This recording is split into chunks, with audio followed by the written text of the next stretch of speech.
एक love marriage आहे. फक्त 4 महिन्यामध्ये विश्वासघाताला सुरुवात होते. याच्यामध्ये 2 इंजिनिअरिंग करणारी बालकं आहेत.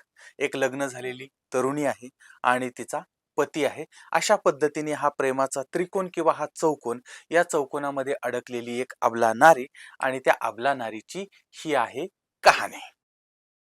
तर आज आपल्याला जायचं आहे फत्तेपूर या भागामधलं मोहनपूर नावाचं गाव आहे. तर त्या गावामध्ये सचिन सिंह भदौरिया नावाचा एक साधारणपणे एक 24-25 वर्षाचा तरुण राहतो आहे आणि त्या भागामध्ये तो रिक्षा चालकाचं वगैरे काम करतो आहे. आता रिक्षा चालत होता, हे चालता-चालता किंवा काय चालता बोलता वगैरे त्या भागातील एक 20-22 वर्षाची तरुणी आहे. तिचं नाव आहे श्वेता उर्फ रिया सिंग.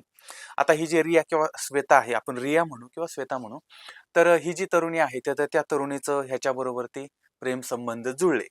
प्रेमसंबंध जुळल्यानंतर मग ते घरी कळतं, की बाबा मुलीचे त्याच्यावर प्रेम आहे किंवा मुलाच्या घरच्यांना कळलं आणि नेहमीप्रमाणे मग आता मग प्रेमात पडलेत. मग बाकीचे त्यांच्याशी लढले आणि मग हे उखडले. मग त्यांनी विरोध केला. मग हे अशा पद्धतीने सगळं झालं किंवा चालू झालं आणि त्यानंतर मग कोणालाही न जुमानता या मंडळींनी कोर्टामध्ये गेले आणि लव्ह मॅरेज केलं.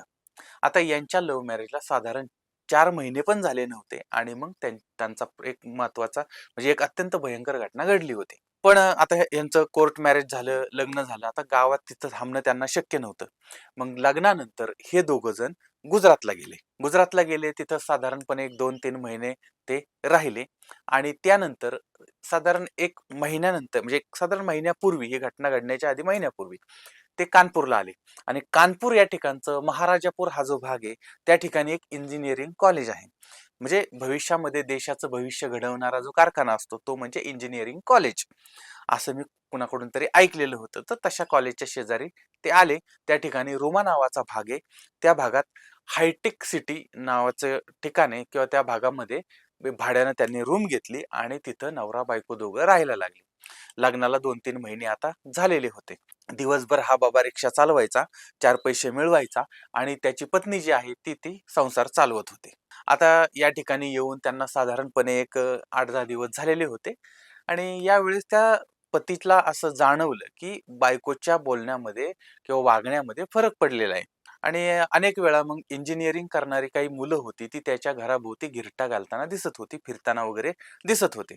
आता या सगळ्यामुळे मग तो पती जो आहे त्याच्या मनामध्ये नको-नको त्या शंका यायला लागलेल्या होत्या आणि पत्नीचे काही चुकीचे संबंध तर नाहीयेत ना, अशा पद्धतीनं त्याला वाटायला लागलेलं होतं. आणि एकतर आता त्याला असं वाटत, "अरे, पण आपलं लव्ह मॅरेज आहे." त्याच्यानंतर एकमेकांवरती प्रचंड विश्वास आहे.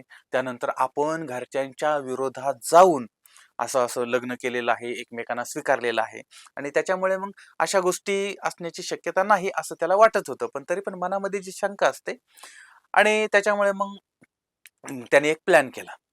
तारीख होती 16 जानेवारी 2026. सकाळी-सकाळी ह्याने याचं काम उरकलं, आवरलं आणि त्याच्यानंतर तो कामावरती निघाला.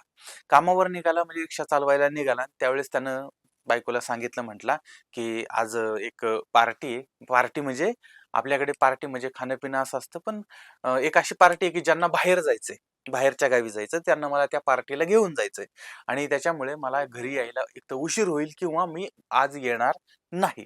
म्हणजे आशयाचं म्हणजे तिच्या डोक्यामध्ये त्यानं हे ठसवलं, की आज रात्री तो घरी नाही आणि त्याच्यानंतर तो कामाला निघून गेला.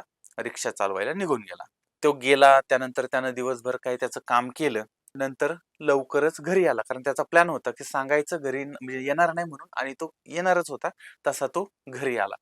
घरी आला त्यानं बघितलं, की त्याच्या शेजारचे 2 इंजिनिअरिंग करणारे विद्यार्थी त्याच्या खोलीमध्ये होते आणि त्याच खोलीमध्ये पत्नी पण होती. आता या रूममध्ये यांचा ग्रुप प्रोजेक्ट वगैरे चाललेला ह्यानं बघितला. आता इंटरनल डिस्कशन त्यानं ते सगळं बघितलं. एक्सपेरिमेंट अजून टेस्टिंग फेजमध्येच होतं आणि सबमिशनच्या अगोदरच प्रोजेक्ट यांचं फेल गेलेलं होतं. केवळ अटेंडन्स लावून बिचाऱ्यांना लॅब सोडायला लागलेली होती. थोडक्यात काय, तर बायकोबरोबर ती 2 विद्यार्थी त्यानं बघितले. बघितल्यानंतर मग हा प्रचंड रागावलाय. ते आता ह्याला पतीला समोर बघितलं, बायको रागावली आणि नंतर हिच्या नवऱ्याला बघितल्यावर ते 2 पोरं पण घाबरलेले आहेत. त्यानंतर मग यानं त्या पोरांबरोबर ती वाद घालायला सुरुवात केली, भांडणं सुरू झाली आणि यामध्ये मग 112ला त्यानं फोन लावला, पोलिसांना फोन लावला. पोलीस ठाण्यामधून मग त्या ठिकाणी पोलीस आले त्यांनी त्या सगळ्यांना घेतलं आणि ते पोलीस स्टेशनमध्ये गेले. त्या ठिकाणी मग सगळं बोलाचाली झाली, काय विषय काय आणि त्यानंतर पोलिसांनी त्या तरुणांना थांबवलं तिथं पोलीस स्टेशनमध्ये आणि नवरा-बायको जे होते त्यांना सांगितलं, "तुम्ही जा." त्यानंतर आता हे नवरा-बायको घरी पोहोचले.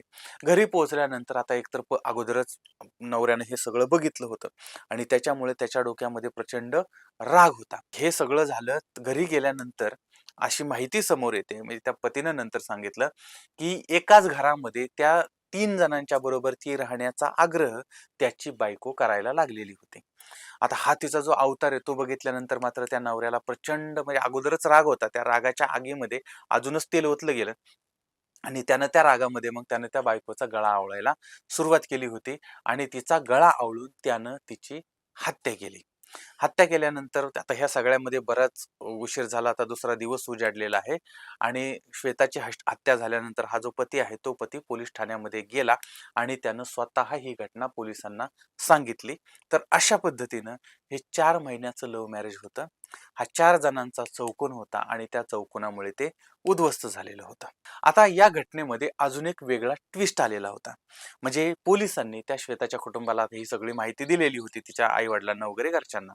त्यावेळेस संध्याकाळी उशिरा तिचे वडील जे आहेत राजकुमार सिंग म्हणजे त्या वडिलांना ज्यावेळेस कळलं त्यावेळेस त्यांनी असा आरोप केला होता जावयावरती, की तो जावई जो आहे तो 10 लाख रुपये हुंड्याची मागणी करत होता आणि मग महिलेचा छळ करणं, हुंडा वगैरे अशा आरोपांखाली गुन्हा दाखल झालेला आहे आणि आता पतीला अटक झालेली आहे. तर अशा पद्धतीची घटना समोर आलेली आहे.